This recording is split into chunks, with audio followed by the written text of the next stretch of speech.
लगता है आज भी कोई मेरे ठेले पर नहीं आने वाला। मैं चाहे लाख कोशिश कर लूं, पर मेरे पानी में वो पिताजी वाला स्वाद कभी नहीं ला पाऊंगा। वो भी क्या दिन थे जब मैं पिताजी के साथ आता था।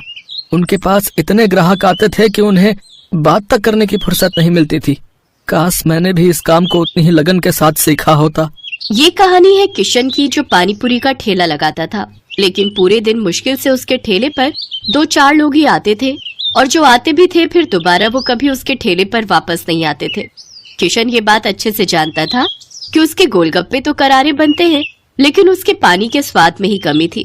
फिर शाम को ठेला समेटते हुए उसने खुद से कहा, मुझे माफ करना पिताजी, लगता है मैं आपके इस ठेले को नहीं चला पाऊंगा। कुछ कमाई नहीं हो रही। आप ही थे जिन्होंने न सिर्फ इस ठेले को चलाया बल्कि पूरे शहर में अपना नाम भी कमाया, पर यह सब मुझसे नहीं हो पाएगा। आपने लाख बार कहा कि मैं आपसे पानी बनाना सीख लूं, पर मैंने कभी बात नहीं सुनी, और उसका खामियाजा मैं अब भुगत रहा हूं। इस नवरात्रि के बाद से मैं ये ठेला हमेशा के लिए बंद कर दूंगा और कहीं कोई मजदूरी का काम ढूंढ लूंगा। इतना कहकर किशन अपना ठेला लेकर अपने घर की तरफ चल दिया। उसका मन उदास था और आंखों में आंसू थे। वो अपने पिता का ठेला चलाना चाहता था, पर ऐसा हो नहीं पा रहा था। हाथ मुंह धोए और माता रानी की तस्वीर के सामने हाथ जोड़कर बैठ गया। अगली सुबह बाजार में किशन के ठेले के आसपास 8 लड़कियां सजी धजी घूम रही थी। अरे ये क्या, शन्नू कहाँ रह गई? हम तो 8 ही हैं। पता नहीं, पर अब हम क्या करेंगे? वो देखो, वहाँ एक छोटी बच्ची है, चलो उसे अपने साथ ले लेते हैं। हाँ, पर वो है कौन? क्या फर्क पड़ता है, उसे अपने साथ ले लेते हैं और फिर हम 9 कन्याएं हो जाएंगी। मैं एक सेठ को जानती हूँ, उसके घर चलते हैं। हो सकता है कि वो हमें अच्छा अच्छा खाना खिलाए और खूब सारे पैसे भी दे। हाँ हाँ, सही है, चलो हम उसे भी साथ ले लेते हैं। उन लड़कियों ने उस बच्ची को भी अपने साथ ले लिया और इस तरह वो 9 कन्याएं हो गई। वो सब साथ मिलकर उस सेठ के घर गई, मगर वो सेठ बड़ा ही कंजूस था। उसने सभी बच्चियों को 1-1 बिस्किट का पैकेट और 1-1 रुपए देकर चलता कर दिया। और फिर तुम तो कह रही थी कि ये सेठ बहुत मालदार है। इसने ना तो हमारा पूजन किया और देखो जरा, बस 1 रुपया पकड़ाकर चलता कर दिया हमें। हाँ यार, इसे ही कहते हैं नाम बड़े और दर्शन छोटे। कोई नहीं, अब मैं तुम सबको सरला आंटी के यहाँ लेकर चलती हूँ। उनका बंगला जितना बड़ा है ना, उनका दिल भी उतना ही बड़ा है। देखना, वहाँ भरपेट खाना और खूब पैसे मिलेंगे। हाँ हाँ, जल्दी चलो जल्दी चलो। सभी लड़कियां एक साथ सरला आंटी के घर पहुंची। सरला पैसे वाली महिला थी, लेकिन वो भी बहुत कंजूस थी। वो माता की पूजा तो करती थी, पर कन्या पूजन में पैसे खर्च नहीं करना चाहती थी। जब उसने देखा कि उसके घर 9 कन्याएं आई हैं, तो उसने मुंह बनाते हुए कहा, अरे आ गई तुम लोग। अच्छा, आओ आओ, बैठो तुम सब। देखा, मैंने कहा था ना कि सरला आंटी बहुत ही अच्छी है। वो जरूर हम लोगों के लिए तोहफे भी लेकर आई होंगी।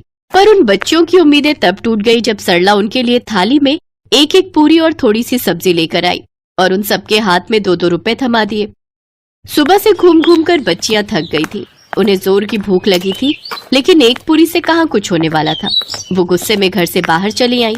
तभी सबसे छोटी बच्ची जो उन्हें बाजार में मिली थी, उसने कहा, अगर आप लोग बुरा न मानो तो एक बार मेरे साथ चलो। मैं एक पानी पूरी वाले को जानती हूँ।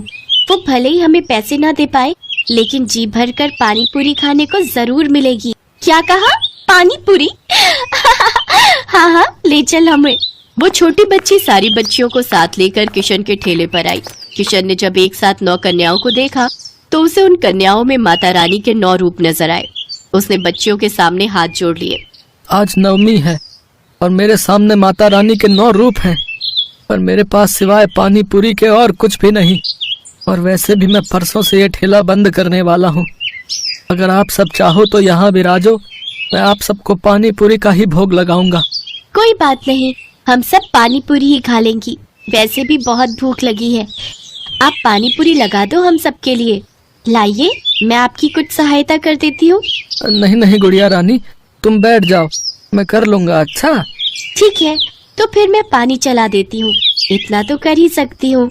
किशन गोलगप्पे तैयार करने में लग गया और उधर छोटी बच्ची ने किशन से नजरें बचाकर थोड़ा सा पानी अपनी हथेली में लेकर चखा। उसके पानी में कोई जान नहीं थी। वो बच्ची सब समझ गई। उसने धीरे से पानी के बर्तन को अपने दोनों हाथों से थामा और 1 सेकंड के लिए अपनी आंखें बंद की और फिर वो बच्ची बाकी बच्चियों के साथ बैठ गई। किशन ने सभी के लिए गोलगप्पे लगाए। उस दिन बच्चियों ने जी भर कर पानी पूरी खाई और किशन को खूब आशीर्वाद दिया। पर सबसे छोटी बच्ची ने किशन के सिर पर हाथ रखकर कहा। किशन ने उस बच्ची को गोद से उतारा और बच्ची चली गई।